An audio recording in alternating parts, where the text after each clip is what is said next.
Hi, I'm Dave from Boyinaband, and today we're here in my bedroom so I can show you my top 10 life-changing games. Since I was all like, what should I do today? And you guys were all like, ah. So the first game I'm going to mention is Sonic 1 on the Master System, which is not actually this one, this is Sonic Chaos, but it's this one.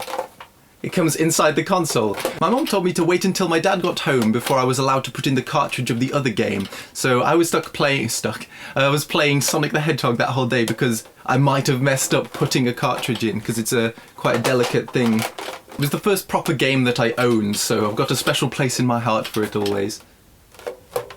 Played this game a lot and I got reasonably good at it, but it was quite rare that I'd get to the end, and I remember thinking, imagine if there was a way for you to be able to come back to a level you'd previously done before in a computer game. So that was quite a while ago. Next up I'm going to jump a little bit into the future to Counter-Strike, which actually came on this Half-Life Generation CD. And I used to play Counter-Strike a hell of a lot. It wasn't so much the game itself as the people I played it with, because I think it's a lot like music in that games are very much about the context in which you play them as to how much you enjoy them and how strong your emotions are that you associate with them. One of the people I played it with was this girl that I met on one of the servers called Katie, who could have been a dude, but I'm pretty sure, I want to believe that it was a hot 19-year-old girl that just wanted to play with a 14-year-old boy. Next up, Jet Set Radio. It's actually Jet Grind Radio for you Americans. This is just an incredibly stylistic game.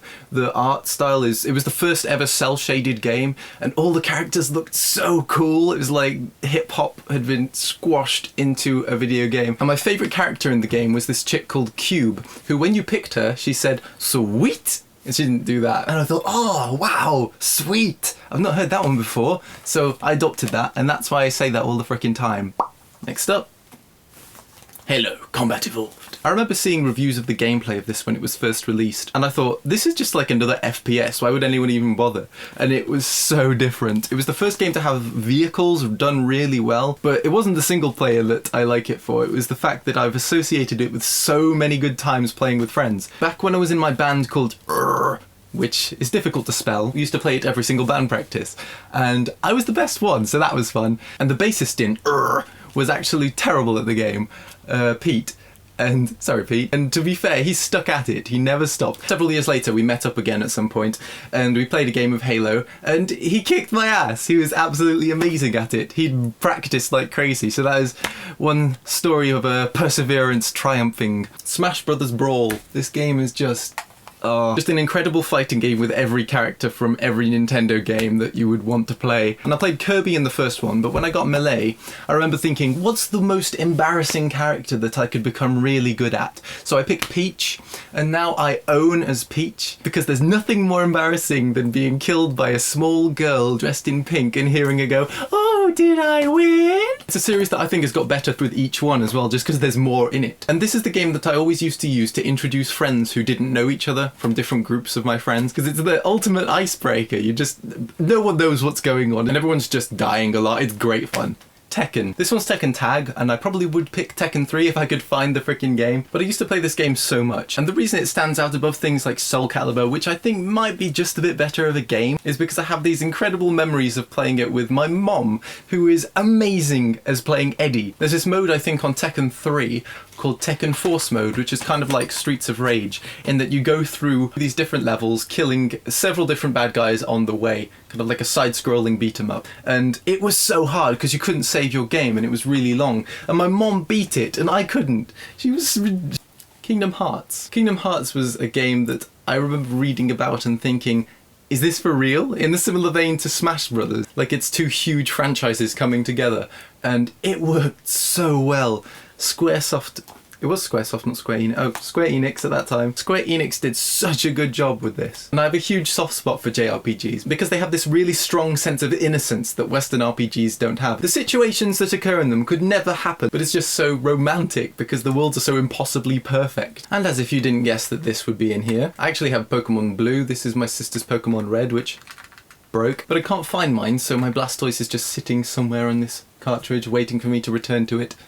Kind of a sad thought. But this game, I had the most unhealthy addiction to. It was so bad that I had memorized the walkthrough before I had got the game. And it defeated a large portion of the plot. Well, I suppose the plot wasn't spectacularly in depth, but I knew what was good. I knew what Team Rocket were up to. And I went through the Elite Four just countless times, grinding to level up to level 100, so I could beat my friend Alex in Pokemon Stadium, which I never managed to do because he got an Alakazam, and Alakazams kill Mewtwo's really easily because they have, I think it was Psychic or Psybeam, which is just stronger than my Mewtwo's abilities. And I could have changed my Pokemon, but I had a Mewtwo. Mewtwo was the coolest one, so I just accepted the loss. And I got so obsessed with this game. When I heard Pokemon Gold was coming out, I downloaded the ROM for the Japanese version, which had been translated into English not very well. So I remember this one part in the game where you walk into this dude's house, and he's like, "Oh, do you want to trade for my Onix?"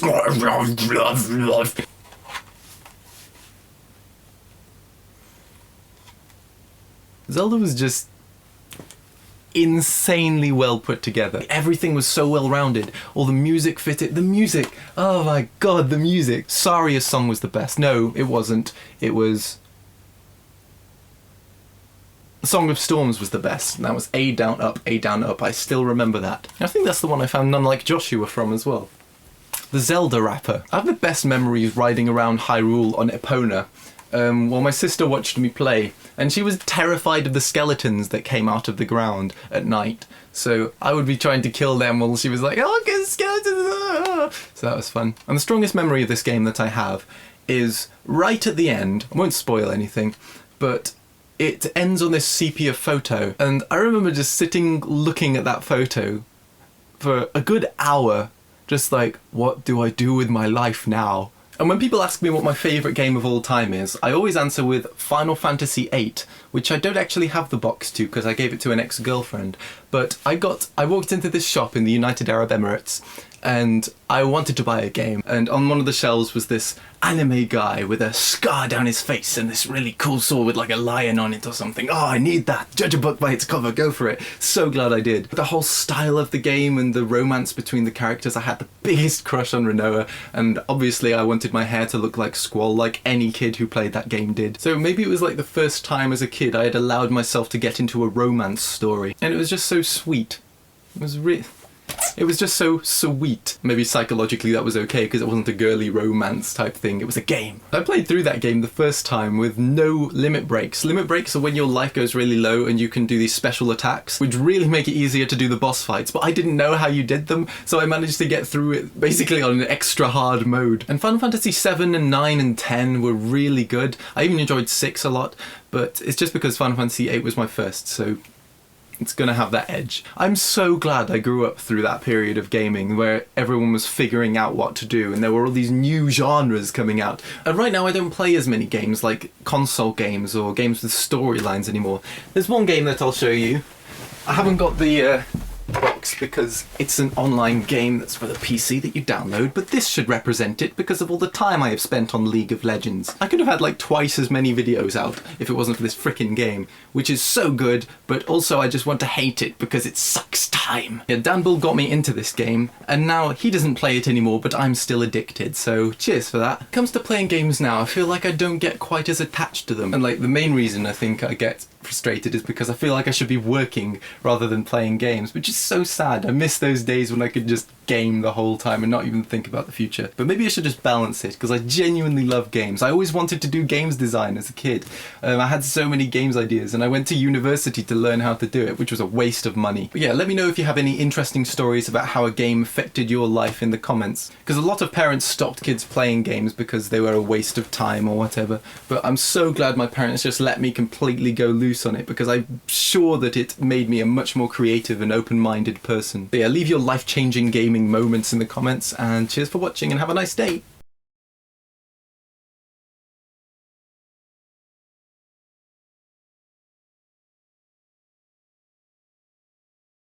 In fact, I'm going to make a promise on my birthday, 24th of August, I am going to uninstall League of Legends on a live stream. Because I like the idea of having a live stream every birthday. And yeah, that's what I'm going to do. Uninstall League of Legends, that's League of Legends, time suck, from my computer on that day. So I'm going to have to play the crap out of it to just get it out of my system. At least for a month. Okay, 2 months. 2 months of no League of Legendsing. That is my promise to you, although I've just started watching Breaking Bad, so at least that's finite.